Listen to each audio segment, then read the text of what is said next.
Hello दोस्तों, स्वागत है आपका मैजिक क्वींस में। तो आज हम बनाने वाले हैं लड्डू गोपाल। कैसे हैं आप सब लोग? आपका तो पता नहीं, पर मेरा हालत तो बहुत बुरा है क्योंकि मेरा एग्जाम शुरू होने वाला है। पर आपके लिए तो वीडियो बनाना ही पड़ता है, तो चलिए बनाते हैं।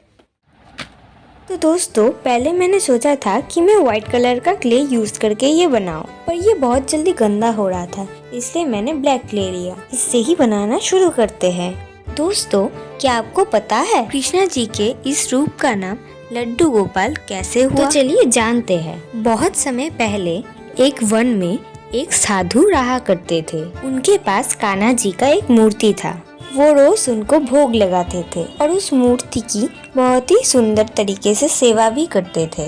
वो अपने घर छोड़ के ज्यादा दिनों के लिए कहीं जाते भी नहीं थे, ताकि वो कान्हा जी को रोज भोग लगा सके। पर एक दिन कुछ लोग उनके पास आए और कहा कि उनके घर में कुछ दिनों बाद पूजा है, इसलिए वो उनके पास आए। और देखिए, इतना कुछ करते करते मेरा क्या पोपट हो गया।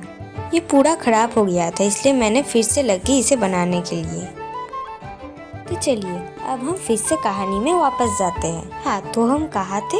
ओह हाँ, याद आ गया। वो लोग आए थे उनके पास गीता पाठ करवाने के लिए। उन्होंने तो पहले मना कर दिया, पर उन लोगों के बहुत अनुरोध करने के बाद उन्होंने हाँ भर दी। पर उन लोगों के जाने के बाद वो साधु चिंता में पड़ गए, क्योंकि अगर वो उनके घर में गीता पाठ करने जाएंगे तो बाल गोपाल को भोग कौन लगाएगा। उन्होंने उनके बेटे को बुलाया और अपने बेटे से पूछा कि उनका बेटा क्या एक प्रहर के लिए लड्डू गोपाल को भोग चढ़ा सकता है।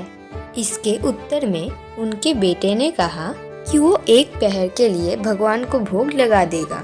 ये बात सुन के उनके पिताजी भी निश्चिंत हो गए और वो इस बात से खुश थे कि अब वो गीता पाठ करने जा सकते हैं। अगले दिन उन्होंने भगवान के लिए भोग तैयार कर दिया और उन्होंने जाते समय अपने बेटे से कहा कि वो समय से लड्डू गोपाल को भोजन करा दे। इसके बाद वो निकल गए गीता पाठ करवाने के लिए। थोड़ी देर बाद उनके बेटे ने स्नान किया और भगवान को भोग चढ़ाने लगे। उसके बेटे ने भोग का थाली भगवान के सामने रखा, पर उसने देखा कि भगवान भोग खा ही नहीं रहे। वो तो चिंता में पड़ गया कि उनके पिताजी जब घर लौटेंगे तो वो उनके पिताजी को क्या जवाब देगा। सब सोच के बालक बहुत ही चिंतित होने लगा। बहुत समय अपेक्षा करने के बाद भी उसने देखा कि भगवान अब भी भोग नहीं खा रहे। अब वो व्याकुल हो गया और वो भगवान को बोलने लगा कि वो आए और सारा भोजन ग्रहण करे। इसके बाद भी जब उसने देखा कि भगवान प्रसाद ग्रहण नहीं कर रहे हैं, तब उसने रो दिया और कहा कि आप जब तक नहीं खाओगे मैं भी नहीं खाऊंगा, और भगवान के सामने ही बैठकर रोते रहा। फिर और क्या, भगवान भी नहीं रह सके और भगवान कृष्णा ने बाल रूप धारण किया और बाल रूप में उनको दर्शन दिए और उन्होंने सारा भोजन कर लिया। इसके बाद जब साधु गीता पाठ करके वापिस आए, तब उन्होंने उनके बेटे से कहा कि उनको प्रसाद देने तो उसने भगवान को भोग लगाया था। उत्तर में बालक ने कहा कि भगवान ने सारा प्रसाद अकेला ही खा लिया। अपने बेटे के मुंह से ये बात सुनकर साधु ने सोचा कि उनका बेटा शायद झूठ बोल रहा है और भूख के कारण उसने खुद ही सारा प्रसाद अकेले खा लिया होगा। पर इसके लिए साधु उसे कुछ नहीं कहते। अगले दिन साधु ने फिर भोग बनाया और उनके बेटे से कहा कि वो भगवान को भोग चढ़ा दे। उनके बेटे ने फिर ऐसा ही किया और भोग देने के बाद वो भगवान कृष्णा को बुलाने लगे। भगवान कृष्णा भी अपने भक्त के पास पहुंच गए उनका भोग खाने के लिए, और भगवान कृष्णा ने अगले दिन की तरह फिर से भोग खा लिया। गीता पाठ करने के बाद साधु फिर से जब घर लौटे, तब उन्होंने अपने बेटे से कहा कि वो उनको प्रसाद दे। बेटे ने फिर से उनसे एक ही बात कही कि भगवान ने सारा भोग खा लिया। ये बात सुनकर साधु ने मन में सोचा कि अगले दिन की तरह उसका बेटा आज भी शायद झूठ ही बोल रहा होगा और उसने ही जरूर सारा भोग अकेला ही खाया होगा। पर साधु भी अगले दिन की तरह अपने बेटों को माफ कर देता है। ये सोच के, ये देखो, आपको स्टोरी बताते बताते मेरा क्या फिर से पोपट हो गया। पर मैंने हार नहीं माना और मैंने फिर से बनाना शुरू किया। तो कहानी में फिर से वापस जाते हैं। तो साधु ने सोचा कि ये उसके बेटे का नादानगी और बचपना होगा, इसलिए उसने उसे माफ कर दिया। पर अगले दिन साधु ने एक चालाकी की और उसने भोग तो बना दिया, पर वो गीता पाठ करने के लिए बाहर नहीं गया था। और वो इस बार घर के पीछे छुप छुप के देखने लगता है कि उसका बेटा क्या कर रहा है। जब भोग लगाने का समय हुआ तब उन्होंने देखा कि उनका बेटा भोग लगा के भगवान के सामने बैठा है और हाथ जोड़ के भगवान को बुला रहा है। हद तो तब हो गई कि जब उसने देखा कि लड्डू गोपाल का मूर्ति असली भगवान के बाल रूप में बदल गया और भगवान खुद आके वो भोग खाने लगे। साधु तो अपने आंखों पे विश्वास ही नहीं कर पा रहे थे कि उनके बेटे के बुलाने से भगवान सच में आ गए, और ये सोच के ही वो आश्चर्यचकित हो गए और वो समय बर्बाद न करते हुए जल्दी अपने घर की द्वार की तरफ भागे। और जब ही उन्होंने घर में प्रवेश किया उसी क्षण भगवान का मूर्ति पत्थर में बदल गया। और जब ये सब हो रहा था तो भगवान के हाथ में एक लड्डू और एक लड्डू मुंह में जाने वाला था। तो हमारे बाल गोपाल का बॉडी बनके रेडी हो चुका है। अब हम उनके फेस का डिटेलिंग कर लेंगे। लेकिन घर में साधु के आ जाने से भगवान ने उसी मुद्रा में मूर्ति धारण कर लिया।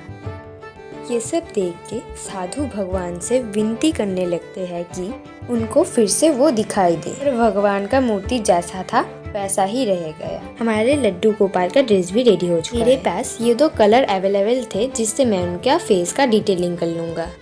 आप चाहे तो ब्रश का भी इस्तेमाल कर सकते हैं, लेकिन मैंने इसके लिए सुई का मदद लिया है। तो कहानी में वापस जाते हैं। साधु के इतनी विनती करने के बाद भी भगवान उनको दर्शन देने नहीं आए। इसका कारण जब उन्होंने भगवान से पूछा तब एक आकाशवाणी हुई। तो भगवान ने कहा कि वो अबोध बालक है, इसलिए उन्होंने उसे दर्शन दिए, और जो भी भगवान को सच्चे मन से बुलाएगा भगवान उसके पास जरूर ही आएंगे। तब से आज तक हम भगवान कृष्ण के उस नन्हे गोपाल के रूप को हम लड्डू गोपाल बुलाने लगे। तो क्या आप ये स्टोरी पहले जानते थे?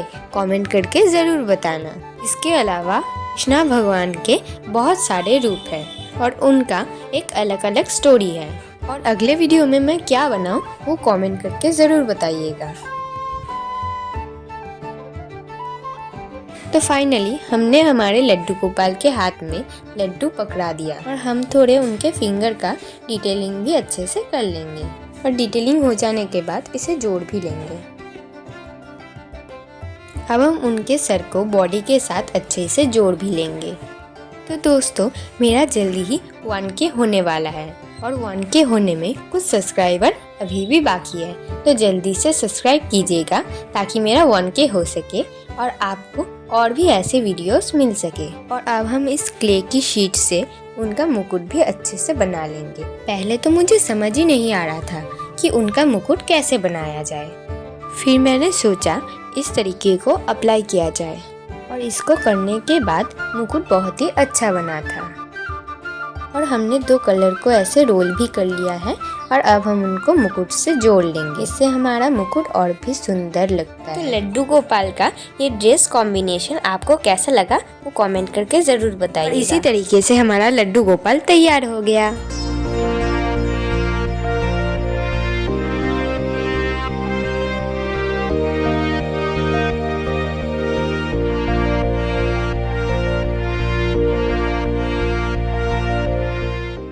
कैसा लगा मेरा लड्डू गोपाल कमेंट करके ज़रूर बताइएगा।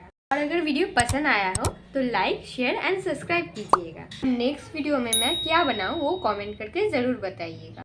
अगर आप मेरी वीडियो और देखना चाहते हैं तो सब्सक्राइब करके जुड़े रहिएगा। तो आज के लिए बस इतना ही। टाटा।